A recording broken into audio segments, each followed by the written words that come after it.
Friend, Shabbat Shalom. It's a pleasure to be with you this evening. It was hard to get here. Did anyone have traffic problems? You guys don't have a problem because you came in the wrong direction. Well, it's still. It's your right direction. It's rush hour. But so I'm in line, and with the cars lined up, and I was going crazy. So I'm going to miss services. Okay, I want to talk about an important word. It's called ego. It's the Latin word for I. The use of ego entered psychology in the thought and creativity of Sigmund Freud and his followers. Ego for Freud refers to conscious decision-making part of us that we regard as I. When I say, I dislike my lunch. I decided to change jobs. I dreamt that I won the lottery. That is your I. That is your ego. Developing a healthy ego is a goal of growing up. Good parents help their children develop good egos. And so how we're raised, especially the families in which we are raised, determines the health of our ego. A healthy ego allows us to engage the world, to endure challenges in life, to achieve productive existence. A poorly developed ego inhibits us and we fail to achieve our full potential. But let's focus tonight on the inflated ego, which is, to me, so destructive. And let me give you an example that is found in our Torah reading that is fantastic understanding of ego. In our Torah portion, Vayetze, it begins with the patriarch Jacob departing from his hometown in Beersheba. He has cheated his brother of his birthright. He has deceived his father. He's afraid that his brother will kill him. So he takes off for the city that is, in Hebrew, is Haran.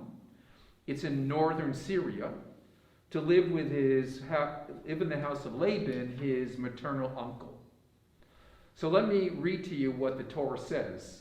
It says, Jacob left Beersheba and set out for Haran. He came upon a certain place and stopped there for the night, for the sun had set. Taking one of the stones of that place, he put it under his head, and he laid down in that place. He had a dream. A stairway was set on the ground, and its top reached to the sky, and angels of God were going up and down on it. Jacob's ladder. The Lord was standing beside him, and he said, I am the Lord, the God of your father Abraham and God of Isaac. The ground on which you are lying I will assign to you and to your offspring. Your descendants shall be as the dust of the earth. You shall spread out to the west and to the east, to the north and to the south. And all the families of the earth shall bless themselves by you and your descendants. Remember, I am with you. I will protect you wherever you go and will bring you back to this land. And I will not leave you until I have done what I have promised you. And here is the line that to me is the most important.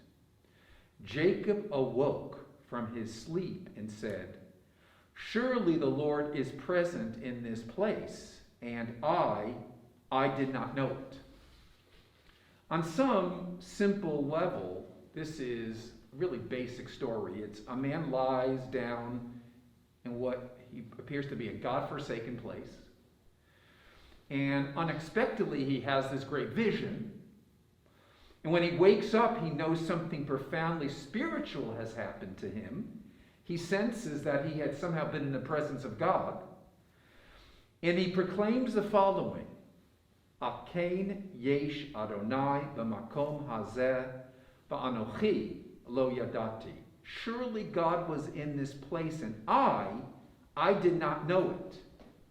Note the double I. Hebrew says, I did not know it. Rabbi Lawrence Kushner, this is a great book. Do you have it? Glenn? Have you been reading it? I love that book. I mean, did you read it like this afternoon? I just finished reading it a couple weeks ago, actually. Okay, so tell me if I'm telling truth here. So Rabbi Lawrence Kushner, who was a great teacher of Hasidic literature and Reform Judaism, wrote this book where he explores how our sages understood this verse. And let me share with you the interpretation that he offers of Menachem Mendel of Kotsk, who was one of the great Hasidic masters, but he was, how would you say, someone who's really tough? Stern? He was stern, right. He was a stern Hasidic Rebbe. He wasn't someone you wanted to sit down and drink coffee with, okay? Kushner brilliantly brings Menachem Mendel in dialogue with Jacob. And the Kotzker Rebbe spoke to Jacob and says, you have to scrutinize your motives, purify your intentions, always be on guard against the intrusions of the ego. The first step to self-knowledge is self-doubt. Don't think you're so great. Your ego stands between you and God. In other words, there's only room enough in the world for one ego, yours or God's. You pick. Paraphrasing the word of the Talmud, he says, the Holy One says, of anyone who is conceited, there is only room in this world for one ego, yours or mine. And it was taught by one of Menachem Mendel's students. He says, the great hazard is that one will be filled with himself or herself with conceit, with self-satisfaction, feelings which are nothing less than idol worship. So Kushner goes on to saying, idol worship, the first idol is not some statue. The first idol is our ego. We worship ourselves.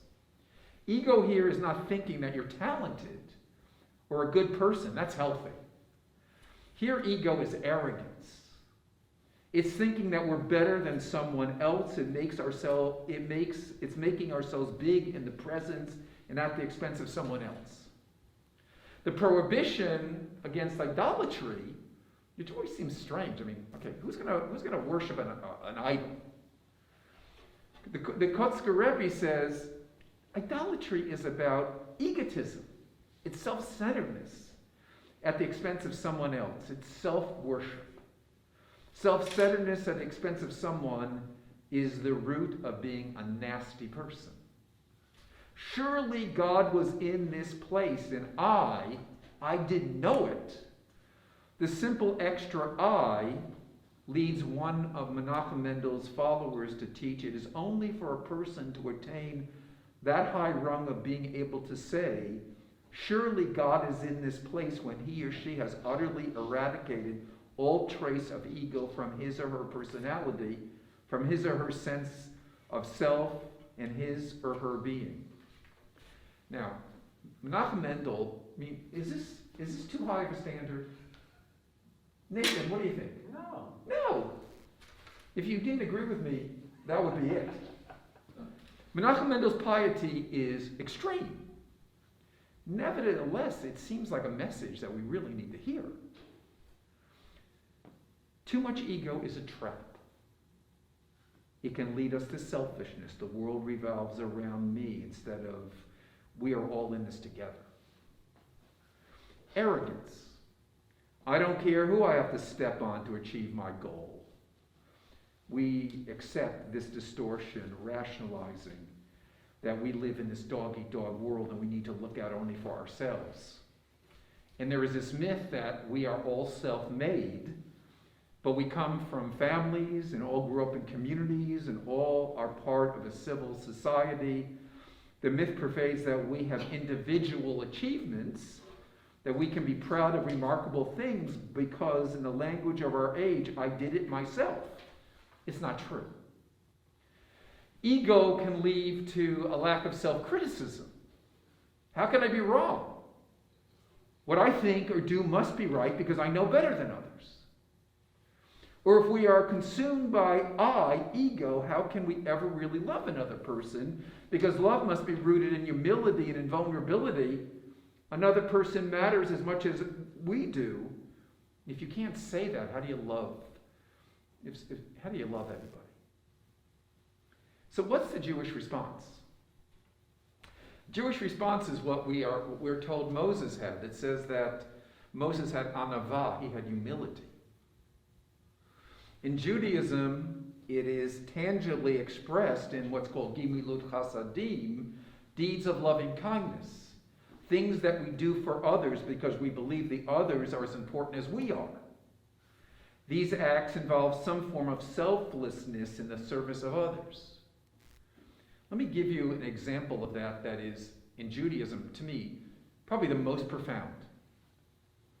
You know, all of us have unfortunately had the experience of being at a funeral. And at a Jewish funeral, something really remarkable happens. It's really remarkable. The body is lowered into the ground, and the people who are there fill in the grave. Really, tradition has it, you know, we do now, we throw a little earth on the casket, but traditionally, you filled it in before you left. I mean, literally. I mean, that's unfortunately the custom of our family, that we don't leave the grave until we fill in the grave, members of the family. But think about the mitzvah. You're doing it for this person, and they can't thank you for doing it. But you do it because you recognize that their honor is more important than you. And in your act of humility, and this is an act of humility, we show our selflessness and our holiness. So let me state it as clearly as possible. An egotist cannot be a religious person. An egotist cannot experience the presence of God. There's no room for God with a person who is so inflated with themselves, because there's no place for God to be in their lives. And I have to say this, and I was kind of struggling whether I should say it, but as you know, I'm not very inhibited. In my experience, one of the most difficult things is when clergy are arrogant. Anything that they say or should do should be questioned if you can feel that arrogance. And I pray, and something, I've been a rabbi for 39 years, I pray that how I present myself and live my life does not give a sense of arrogance, because clergy can be arrogant. And if I am, I apologize. And if I have been, pointed out to me, because I don't think any of us can experience God if we're so pumped up with ourselves. So, friends, as we come to worship each Shabbat, let us feel the regenerative power of Shabbat, the power of community, the reassurance of our sacred tradition, and let us enter with some humility, and let us leave with more humility. Let us try to keep our egos in check, because in the end, Menachem Mendel is right. God can only be part of our lives when we are able to subdue how important we think that we are. A tough but worthy challenge. Shabbat Shalom. Shabbat shalom.